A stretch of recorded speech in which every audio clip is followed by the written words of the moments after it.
Hello, everyone. Welcome to Kiki and Kibitz. It's Mary, and welcome to my Sunday night shenanigans. I am a day and a couple of hours late, but I'm here, and I am ready to get into it, guys, like you would not believe. Let me just fix my camera here. This season finale, I have all sorts of feelings. I know you guys have all sorts of feelings too. So we're going to get into it. Don't you worry. Just putting my phone on do not disturb. Gonna let some people get into the room. And we're gonna share our feelings about this season finale. Because as many of you guys know, I spent this past week in the hospital. I had some testing done for my epilepsy, and my medication was switched and all that good stuff. So the first time I watched the season finale was from my hospital bed Saturday morning, very early Saturday morning was actually the crack of ass. And I was watching it on a YouTube link that whoever screen recorded it was screen recording at an angle that I was practically looking up everyone's nose. I was like, what the hell? Thank you so much, Mary Pants. I'm so happy to be back. So I was like, what the hell? Why am I watching this version? But I watched it anyway. I watched, the camera angles up Taylor's nose and Chance's nose at the whole argument. But that was the first time I watched it. And like I said, I was in my hospital bed, so I couldn't exactly scream the way I do at home. Then the second time I attempted to watch it, when I came home on Saturday evening, I said, let me turn it on and watch it at home, my home base. Okay. But my mother-in-law was here, my son is home. Everybody was so happy that I was home from the hospital. So I watched it, but I didn't really get to watch it. Now, since this morning, I sat down and watched it. And let me tell you, I think I might have woke up my neighbor the way I was screaming at the TV, some parts, especially with Earl and Taylor. I wanted to jump through the fucking TV, but we're going to get into that. Okay. So, first, hi, Deidre. We're going to start off with Melissa and Louie. Okay. So, we pick up where we left off. Melissa's walking towards Louie on the beach. Okay. And I have my scarf here for you guys.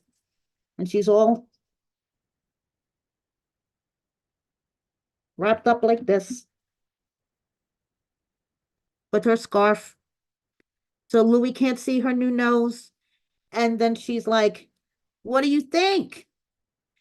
And Louie, bless his heart. Hi, Kathy. Bless his heart is like, oh my goodness, it looks so good. Okay.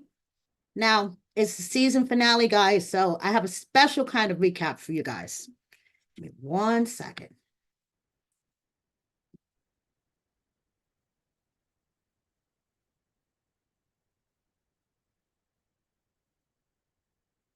We have one of my famous slideshows. So now we have Melissa and Louie on the beach with her new nose. Now, when they put up the before and after, that's when it really, really hit me. Now, you guys tell me, what do you think? I would ask for my money back. Okay. I mean, even Melissa admitted that she doesn't completely love it right now. It's still in the healing process. Even Louis was like, what? Why is it so hard here? But I don't love it at all. And I'm sorry, Melissa. I would ask for my money back.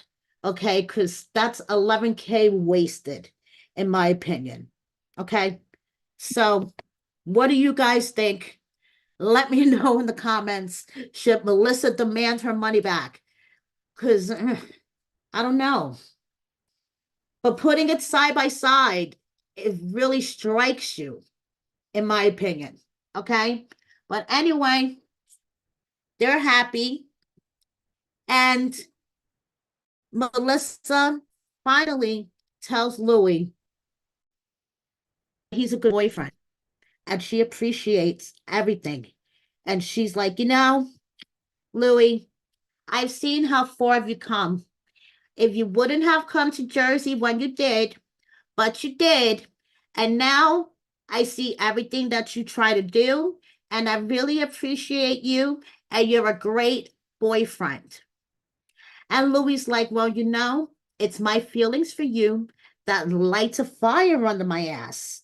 So now they're sitting in this beautiful romantic setting, okay? And Melissa's thinking, what's next? Am I going to get a proposal? And I really think that this was a romantic gesture by Louie. But of course, Melissa was like, what is this? Louie gives her a bottle, and it's a note in the bottle that basically says, I love you so much. I want to be with you for the rest of my life. You will have a ring very soon. And she's like, great. So for when we get married, I need new boobs. You got new teeth. I got a new nose. And now I'm going to need new boobs for my wedding dress, Louie. Come on. I can't get married in the wedding dress without any boobies. I need boobies for my dress. So, Louie, here's the plan. In the next 6 months, okay, I expect a ring and boobs and for us to be married within a year. And Louie's like, hold up, okay? Remember, I still work in a pizzeria. Let's slow down a little bit, okay?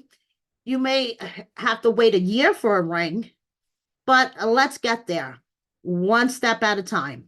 So I have a feeling when they do return for the next season of Life After, because I have a feeling they will be returning for the next season of Life After.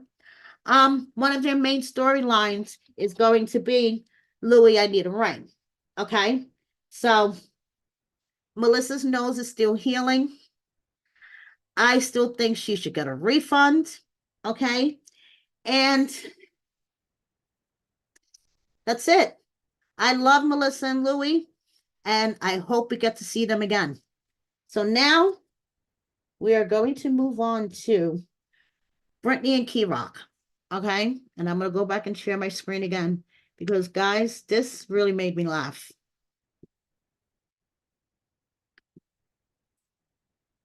Okay. Her eyelash was hanging on by a thread throughout this whole argument. Okay. Britney, I love you, girl, but I think you need to get new lashes. Hit up Renika, okay? Renika is the queen of lashes. She has the lash vending machine. I'm sure she could hook you up with something because I couldn't concentrate on this argument. And like I said, I watched this episode 3 times because of this lash, okay? Hanging on for its dear life. I was expecting it to come flying off and like hit K-Rock in the forehead in the middle of the argument. Okay, so now another thing I noticed, this argument must have been a really, really long one. And I don't know why, if Britney had time to pour herself a glass of wine, because it started off with her scribbling in bed and she was sad and depressed. So sad she called into work. I wonder what her excuse was. Hi, I can't come into work today. I'm sad. Okay. Well, she called into work because she was sad.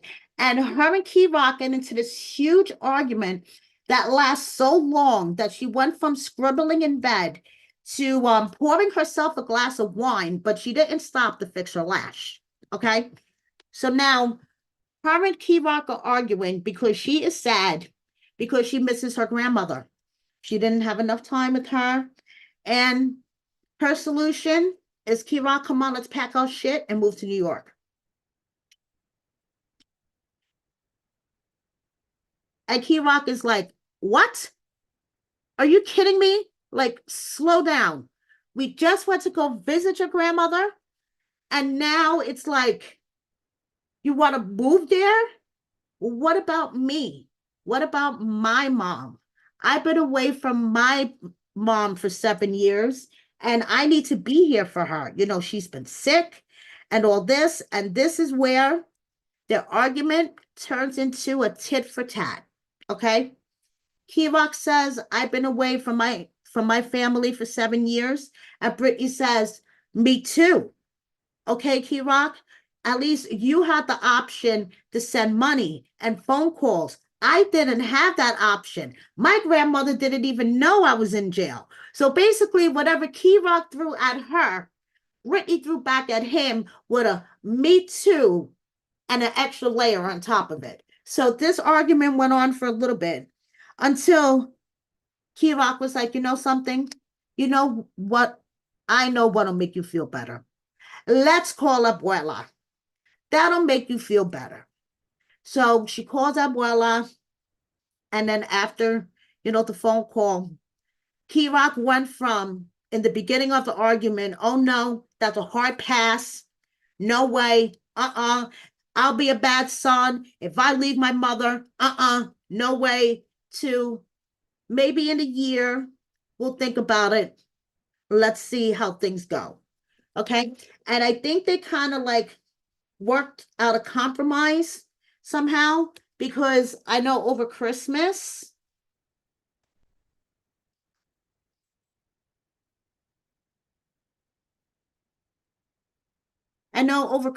they were here in New York.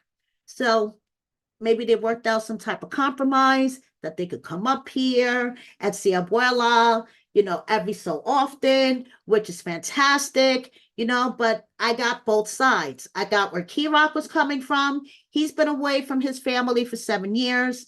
He wants to be there for his mom. And I get where Britney is coming from. Britney has been away from her grandmother for a long time. And unlike K-Rock, she didn't have the option to be there. Like her grandmother didn't have the option to support her. And, she didn't have the option to call her.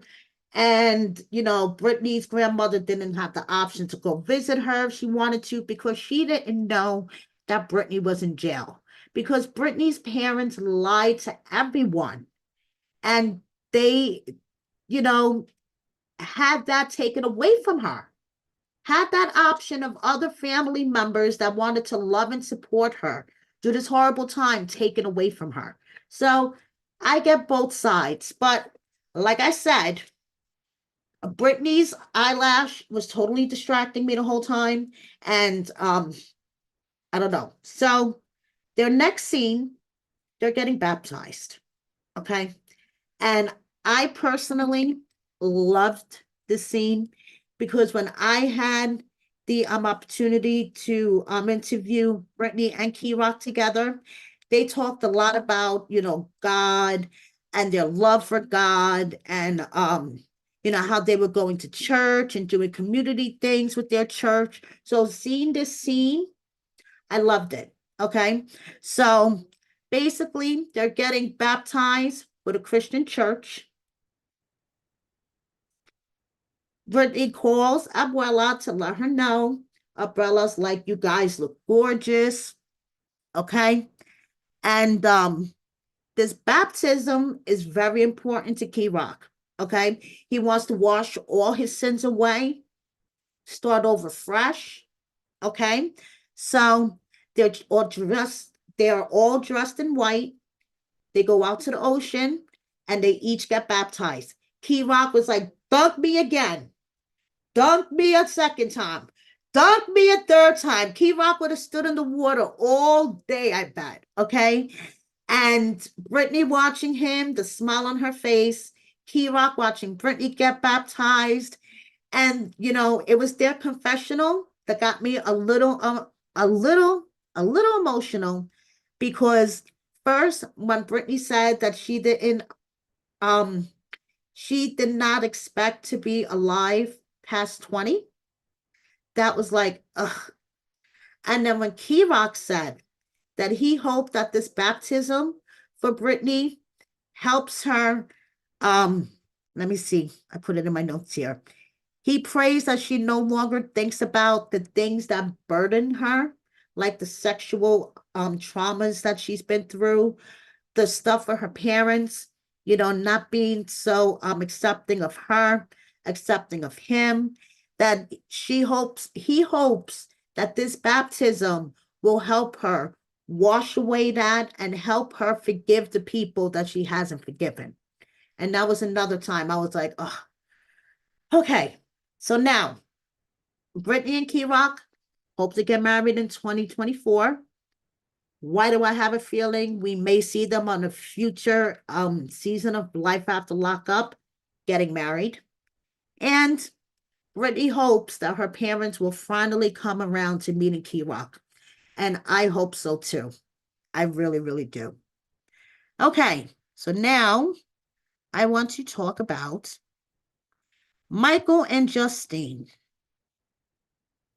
First of all, this paternity test bullshit. Maria standing there, he's like, I still got the paternity test. It's just who I am. It's in my head. As she's walking down the hall and walking down the stairs, and we see the baby, and Justine is upstairs, and she's like, but you know something? Justine is a good woman. I love her. She is the best woman for my son. So I'm going to take this paternity test and throw it in the garbage. Okay? Throw it in the garbage. We don't need it. Okay. Like Justine is not going to find it in the garbage, Maria. Just saying. I'm just asking for a friend. I didn't see you take the garbage out. Did you take the garbage out? I don't know. Just asking for a friend. But the whole paternity test storyline, like I said from the beginning, bullshit. Maria was the one to hook up Justine and Mike to begin with. If she thought Justine was a hoe, why would she hook up her son with a hoe? I mean, think about it, okay? If she thought Justine was loose and skanky and would cheat on her son, why would she hook up Justine and Mike? Okay? Makes no fucking sense. But we were supposed to buy the whole paternity test storyline. Okay. Next, the girls are putting filters on Manhattan Barbie. The whole family's so happy. Everybody's cool. Justine is cool with Melody moving to Vegas. Maria, not so much, but she'll deal with it for a couple of months because that's her husband's mother. And she's also been away from him for 6 years. So she doesn't want to put a wedge in between them. Okay. Now, this is where it really struck me that this whole season, their storyline's total bullshit. Okay. I mean, it's sprinkled with bullshit. Let's just put it that way. Okay. Because she said, we will be flying to Vegas and our stuff is going to be shipped. So I sat there and I thought for a second and I said, hold up, wait a minute. Now, either Mike's storyline with him fucking up the paperwork or his parole officer was bullshit and delaying them, having them stay in Pennsylvania and her having the baby in Pennsylvania. Okay. That was bullshit. Or the whole dramatic, oh my goodness, Justine is having a C-section, and due to her history of multiple C-sections, it could cause her uterus to rupture. And oh my goodness, I'm so worried because it just struck me. Okay. And keep in mind, Justine is also 36 and she has had multiple C-sections. Okay. Now, give me a second, guys.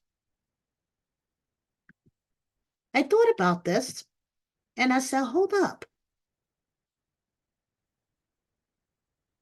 Aren't you not supposed to fly when you are in your third trimester of pregnancy? Especially someone like Justine, who I'm not saying she's old, but she is 36, and they do consider 36 a geriatric pregnancy. You guys know what I'm trying to say. At 35, I believe now, or older. Okay, so Justine is 36. She has multiple C-sections. So I don't see her OB saying that it's okay for her to fly. So either Mike's storyline about the PO and messing up the paperwork is bullshit, or Justine's storyline about having multiple C-sections, and this C-section could possibly cause her ovaries to rupture or whatever, is bullshit. So I'm just saying their whole season was just sprinkled with bullshit, except for the emotions of those kids. That was not bullshit. Okay? So, anyway, that's my assessment of Michael and Justine this season. And apparently, they all moved to Vegas. They all got there in one piece. And Mike is considering the snip snip. And I think that's a really good idea, Mike. You should really, really get the snip snip. Okay, now, moving on. Chavel and Quaylon. The grandmother, I knew it was going to go left. Okay. I knew immediately as soon as she pulled up, got out of the car. I was like, this whole scene is going to go left. Okay.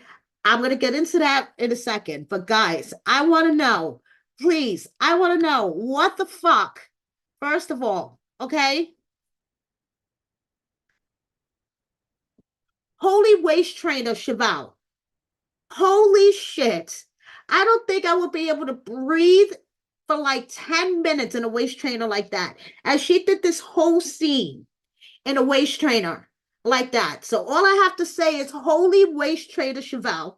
Okay, you really shimmied yourself into that waist trainer. Okay, and I saw this tweet and I spit my drink out in the hospital. I was cracking up. Okay, this is true AF.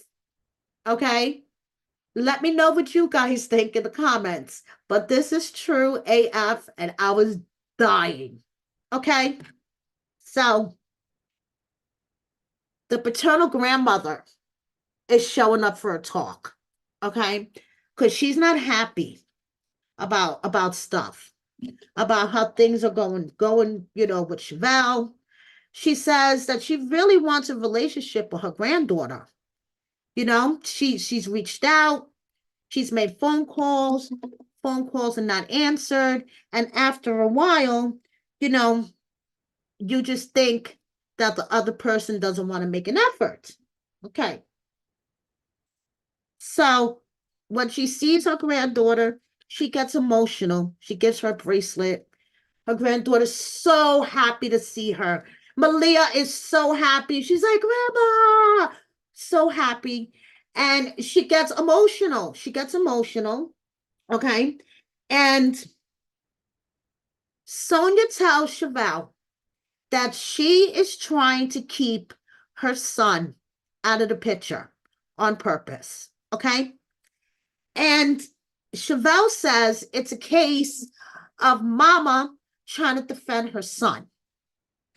And I'm thinking, in my opinion, it may be a little bit of both. Chevelle may harbor some feelings against Malia's biological father, and she may not be doing it intentionally. But like Sonia said, she's called, try to reach out. Why aren't you answering Sonia's calls? Sonia hasn't done anything to you. Why, Malia could have a better relationship with her father's side of the family because there's more relatives than just her father. She has her grandmother and other people that love her on that side of the family. Okay, so I get all points. I get all points. Okay, so then when Chevelle brings up the possibility of Quaylon adopting, this is when I was like, oh my goodness. Okay. Sonia was like, mm-mm, nope, nope, nope. Y'all gonna make me lose my mind. And all I could say is, Up in here, up in here. Y'all gonna make me call her out. Up in here, up in here. I was like, what the hell is going on? Okay. So she was like, no, no, no way. There is no way I'm gonna let that stranger adopt my grandbaby. And Chevelle is like, he's not a stranger. He's been around since she's 3. And she was like, how well does Malia know that man? Through jail visits, through phone calls? No, no, no, no, no. Okay. So Sonia's like, this whole adoption thing is unnecessary. She has a grandmother who loves her. Okay. Her biological father loves her. So I'm just like, oh my God, this whole thing is turning into a shit show. I'm like, this woman is going to grab Chevelle by her waist trainer and throw her across the park. Okay, so she asked Quaylon if they could have a one-on-one talk. And Quaylon's like, yes, yes. Okay, so Quaylon sits down with her, and Quaylon's like, with no disrespect, honestly, I've been trying to get a hold of your son. I want to have a one-on-one talk with him.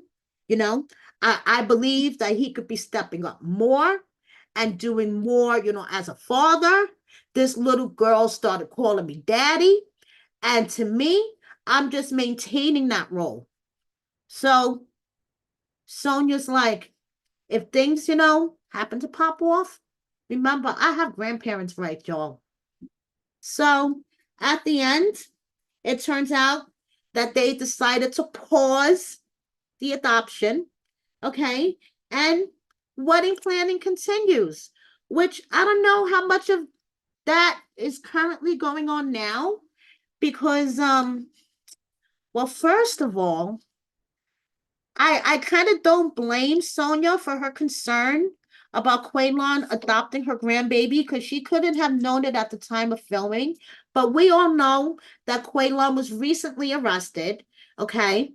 And it looks like Chevelle and Quaylon may not be together anymore because I haven't seen him and her social media post in a while. Okay, just saying. So the next couple I want to talk about is Joy and Red. That was okay. Actually, I need to light a blunt for this one.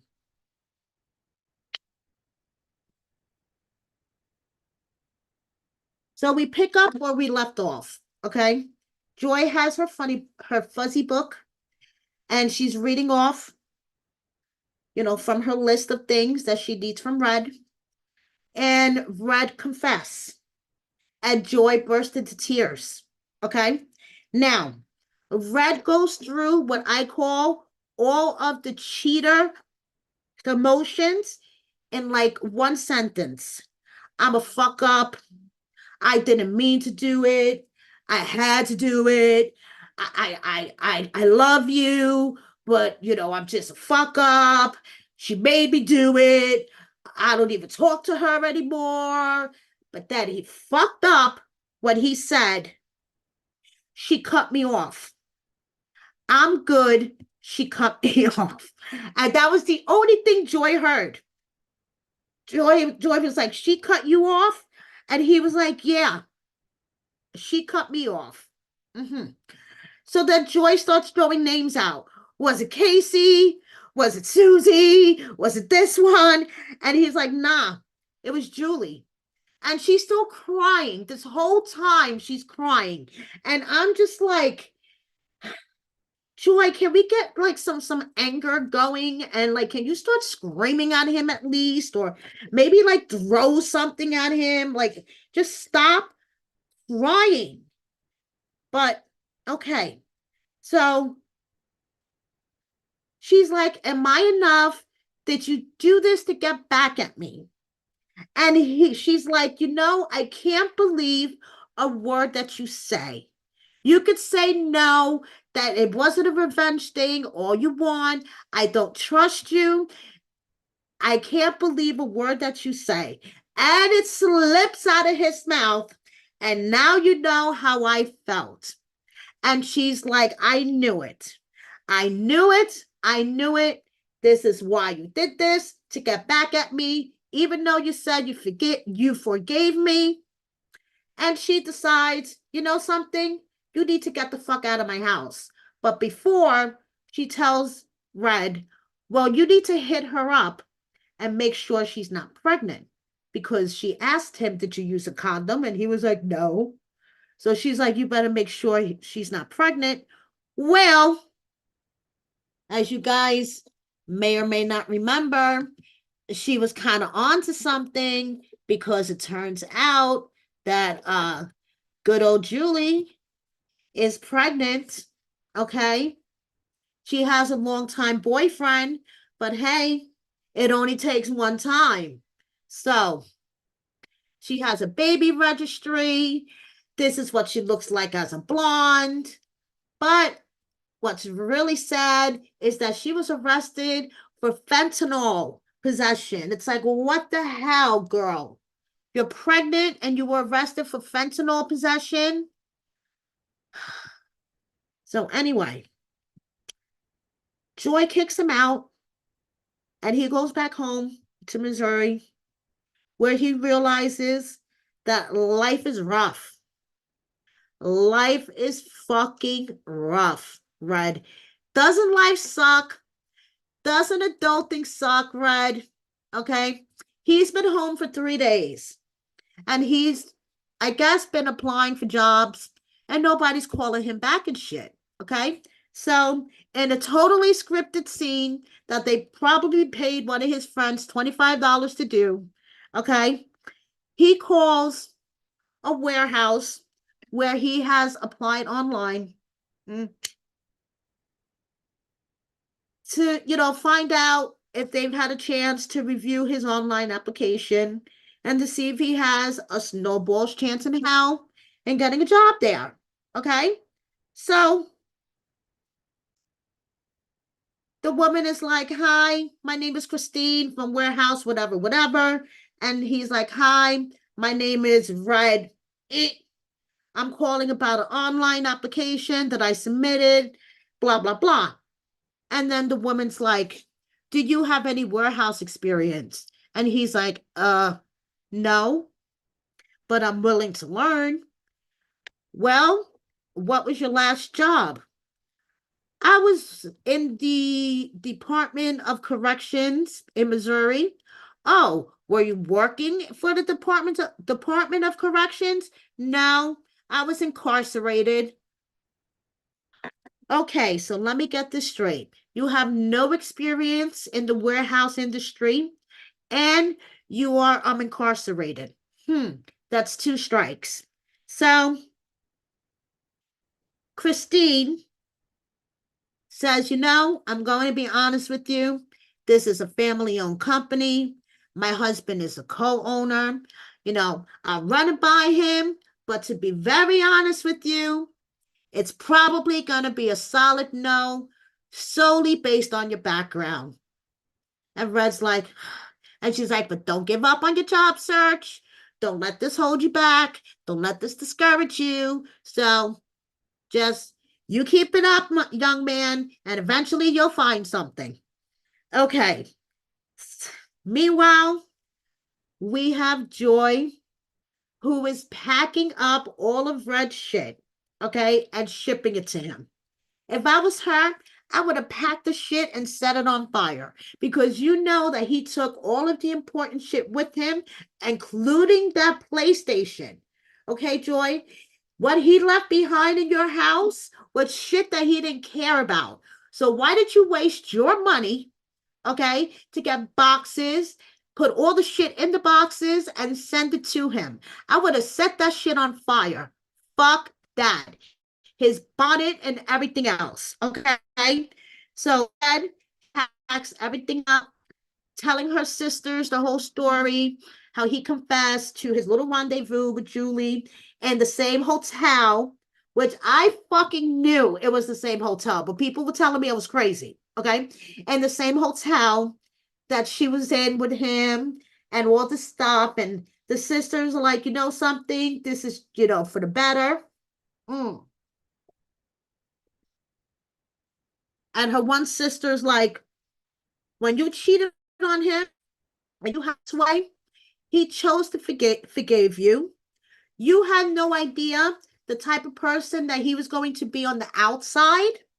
Okay. And now that you know, is this the type of person you want to be with? And she's like, basically, like, no, I'm done. I don't want to deal with this shit. I'm done. And she realized that she wastes her last 7 years, time, and money, okay, on an inmate that she shouldn't have. She says she would never date an inmate again. Okay. And she takes that ring, she tosses it over the bridge. Red, on the other hand, he's home for 3 days and he already has a new relationship. It's nothing serious. It's just with one of his besties, because this guy has like 100 besties, including this one that I was babbling about a couple of months ago. This is what they showed on the show.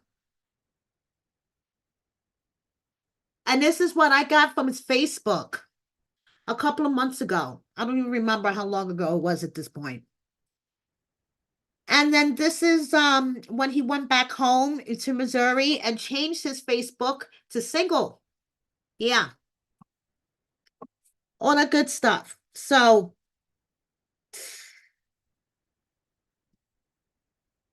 and this is shade. Oh yes, I remember that. This is some shade that he decided to throw. What I believe at Joy's direction at the time. So Joy decides to throw some shade in his direction and write him a thank you note and put it in his shit. Okay. Thank you for wasting our time. Thank you for breaking up our family. Thank you for breaking my heart. Throws the note in the box. The sisters take his shit to go ship it out. And that's it. She's done. Like he said, there's one dilemma. He calls sleeping with Julie a dilemma. Okay? This one dilemma ruined my whole relationship with her. And I realized how much I needed her, how loyal she was to me, all the money she used to give me. I mean, it's like. So Red realizes that he's fucked. And Joy currently says that haters are up and hungry for attention, and there's people mad. Personally, I'm not mad at her. I just wish that she wouldn't cry so much. Ugh, I just wish that she would have been a little more angry and not wasted her money to ship his shit back to him. I mean, girl, it's not worth it. Please, fuck that. Okay. So let's see. Next. Oh, geez. Lindsay, her hair, and Blaine. Now, we're taking up where we left off last week. Okay. Blaine is in mid flip out. He's like, wow, Lindsay, why? Why are you doing this to me, Lindsay? Why? As he throwing shit in garbage bags, stomping around the house. I am so glad at this point that fucking production is there, because I swear this was gonna turn into like a freaking episode of Snapped. Okay, I swear. So he's like, why, Lindsay? Why did you do this to me? Why did you break my heart? Why did you keep me around? Why? And I'm like, why is this turning into a southern version of Guiding Light? Shit, Blaine, just shut up, pack shit in the garbage bags and go. And then he's like, this married man. And production asks Lindsay, who is this married man? And Lindsay's like, I have no idea. He's grasping. He's grasping at straws for anything just to throw in my face in this argument. And I'm like, okay. Now, we all know about this married man video. Oh, you don't know about this married man video? Okay. Well, Lindsay's other ex decided to go live last week and describe Lindsay kissing a dude in a bar in the summer of 2022 when Lindsay, her other ex, and a bunch of other cast members went out to California to do some Life After Lockup promo stuff. Okay. So apparently he took a video, even though him and Lindsay were not together at the time, because by the time their season of life, their season of life aired, their relationship was already over. But he took it upon himself to video Lindsay kissing some guy in a bar in LA. So I have a little tiny snippet of this makeout video. Okay, so I'm gonna share it with you guys, and don't blink because you will literally miss it. Okay.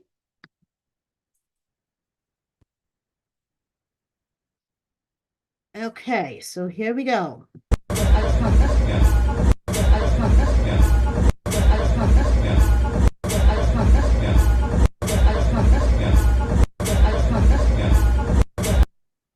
So if you zoom in, you can see there's a ring on this dude's hand. Okay? So, yes, technically, Lindsay was kissing a married man. So, excuse me, her prior ex has went live to say that he believes that this is the married man that Blaine is referring to. But nothing was mentioned. He didn't yell the guy that you were kissing in the bar in LA or anything like that. Lindsay didn't mention it in her confessional. So I don't know. And then one of my followers came to me with a theory. And I was like, that could be a possibility as well. And I'm not going to share the theory yet until I investigate it. But I was like, wow, that kind of makes sense. Maybe, maybe not. You never know. But Lindsay is like, I have no idea. He's grasping. And it's just Southern Guiding Light drama. Oh my God, Lindsay, why did you do this to me? Why? Until he finally takes off with his four-wheeler, all pissed off. Okay? Now, this is where I was like, holy shit, Blaine. In his confessional, okay, he was like, I did love her, but why would I want to be with somebody who's facing 40 years, a minimum of 10? And then he proceeds to call her like 20 different adjectives, and I can only probably say about 5 of them here because I don't want to get my video flagged. But it's like basically she's a conniving con artist, self-centered, narcissistic, bleep, bleep, bleep, bleep, bleep. And he ended it with a term that I think is the worst thing you could call a woman, starting with a C and ending with a T. So I was like, whoa, Blaine, are we angry AF right now? Holy shit. Mr. Southern Christian man, father figure. Whoa. Okay. So now, all I have to say is, Lindsay, it's your hair. It's your damn hair that is causing all this drama. Okay. And for those that may have questions about this whole thing with Lindsay's charges, is this just drama, fucking production drama? No, this is actually Lindsay's indictment. She could face up to 10 years minimum. And, but not for nothing, Tyler better get her out of it, or we're all going to be upset with you. So now, I just have to say, it's Lindsay's hair that causes all this drama. And hopefully, now Lindsay is living with Miley. She got her certification as a drug peer counselor. She has a job. She's independent. Her and Miley, chill. We don't necessarily need a man in our lives now. Blaine doing his own thing with Kagan. Blaine could stay in his lane. Lindsay could stay in hers. And everybody will be happy. That's my opinion.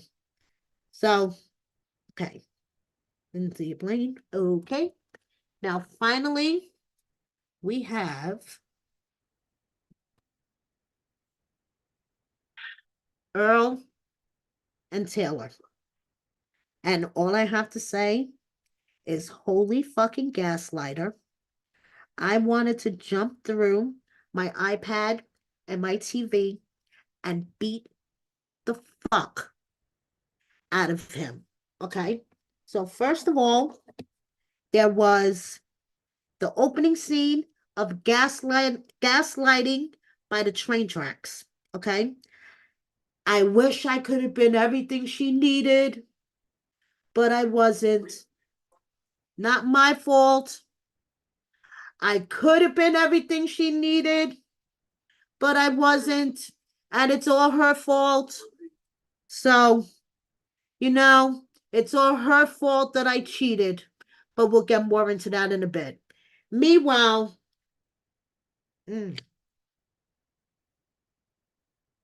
Taylor is packing all of their memories in a tiny, tiny Amazon box.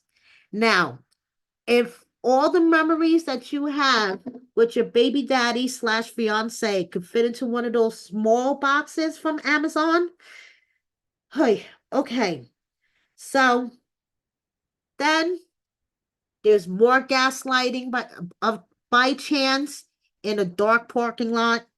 Okay, it hurts me so much when I hurt her, especially when I do it behind her back. That's when it really, really hurts because I know it's hurting her. So it hurts me even more because when she hurts, I hurt. I don't want to hurt her. She makes me do it. You understand? Okay. So now they meet in the park.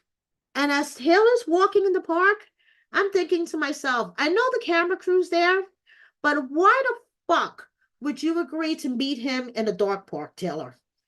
Like, okay. So anyway, he gives her a coat and steals a hug. If I was her, I wouldn't need him in the balls, but she's not me. And first of all, Taylor, I was the best thing that could have ever happened to you. This is how he starts off, okay? I was the best thing that could have ever happened to you, Taylor. Don't you know that? And it's your fault that you messed it all up. It's your fault that I cheated on you because you spoke that shit into existence. Don't you know that? Every time you fought with me and you didn't trust me and you went through my phone, you spoke that shit into existence, Taylor. That's why I cheated on you. I didn't want to. I really, really didn't want to, Taylor. No, I didn't. No, I didn't. So Taylor brings up Tanya and they do the flashback scene to Tanya. And he's like, I didn't want to do that either. You forced me to do it. It's all your fault, Taylor. It's all your fault. And by the way, everyone that I spoke to, every single person that I spoke to, Taylor, told me the way that you were acting and questioning me and being up my ass, even though it was warranted, okay? But the way that you were acting proves that you were the cheater, Taylor, okay? So that's why I cheated on you, because I was sure you were cheating on me. Meanwhile, he's crying with no tears, okay? So, um, he wanted to put it all out there. He put it all out there, okay? And the way he put it out there, I was just like, okay, okay, but this is her fault. This is her fault that you decided to get your dick sucked and bend over some random chick in the bar. But this is Taylor's fault. Okay. Okay. So he's screaming at Taylor that this is all her fault because she sent that email. And Taylor's like, he didn't stick his dick in me through the email. So what the fuck are you talking about? What you did is like 1,000 times worse. So then she's like, how many people have you cheated on me with? 5. How many of them have been men? 1. And I'm like, are you fucking kidding me? And then the line of this whole episode from Earl, okay, is it wasn't like I got penetrated or no shit like that, Taylor. Okay? I was with my gay buddy. I was drunk. My dick wound up in his mouth. But it wasn't like I was penetrated or anything like that, Taylor. So don't worry about it. Okay? It's no big deal. This is all your fault. Okay? All 5 times I cheated on you, including the time that my gay buddy stuck my dick in his mouth, it is all your fault. He tried to jack me off. I couldn't come. I didn't get off or anything on it, Taylor, because I was thinking of you the whole time. Because it's all your fault that I cheat on you. It's like, are you fucking kidding me? Are you really fucking kidding me right now, Earl? Earl, what the fuck is wrong with you? What kind of meth have you been smoking that has fried your fucking brain cells? Okay, like definitely. Oh my God. So he's like, listen, Taylor, I'm giving you one more chance now. One more chance that I laid it out here, all on the table. Okay, including how my gay buddy tried to get me off and I couldn't get off. Okay, you have one more chance, because if I walk out of here, I'm never coming back. I'm done, because you know that I am the best thing that has ever happened to you. And I'm so proud of Taylor. Taylor looked at him and said, fuck you, and walked away. Like, are you fucking kidding me? And as she walks away, he yells, don't bring no man around my kid. And we're going to get into that in a second, because Taylor has a right to bring a man that she deems fit. And I'm not saying a man that she meets next week, okay? A man that she deems fit around her child, okay? Because Earl, do not get me started. So anyway, Taylor admits in her closing scene, she does need counseling. We've been trying to tell her that for seasons. So hopefully she will get the counseling that she so deeply needs, because she is not over the trauma of losing the girl's father in that car accident. So she needs deep trauma counseling. Okay. Now, first of all, Earl, if you're listening to me, you need to shut up about Taylor bringing men around your child when you, first of all, was arrested 3 times in the month of December. And secondly, you bring your girlfriend, who is half your age, around your child. Okay? Just saying. So,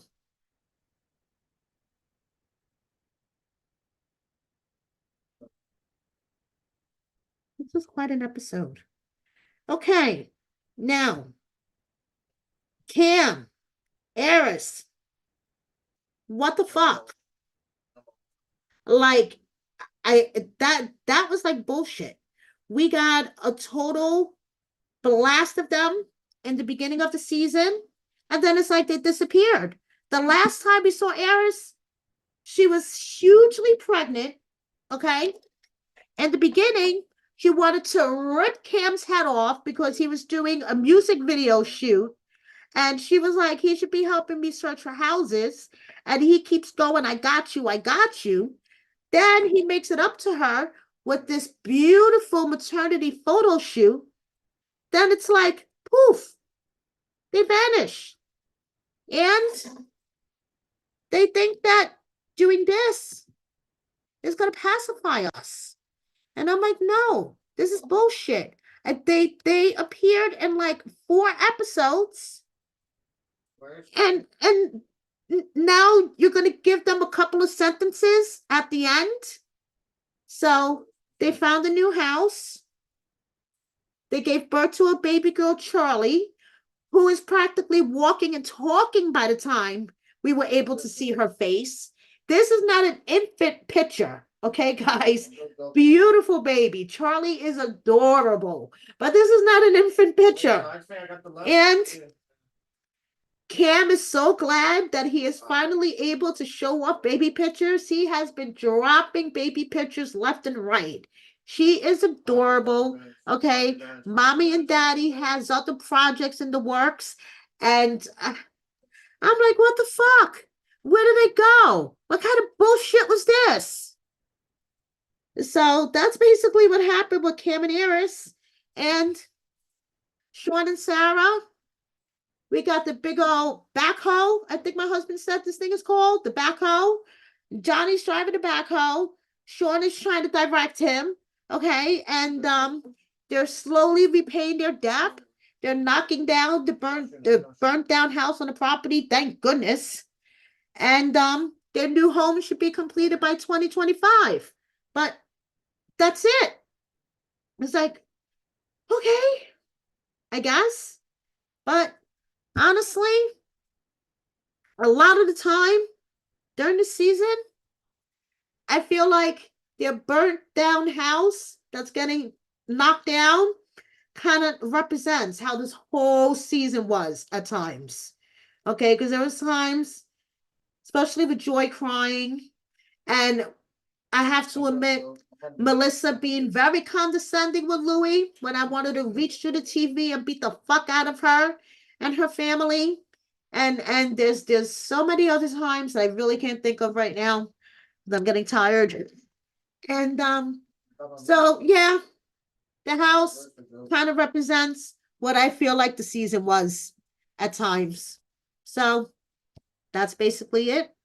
That's my recap. Thank you so much, guys, for watching me. And I'm back. I'll see you next time. I'll be doing lives occasionally. I know the season's over now, and we're gonna have a 10-week Mama June break, but I'll figure something out. Keep your notifications on. Check the community board. I'll be doing lives about stuff, I'm sure. Okay, so I'll see you guys soon. Bye.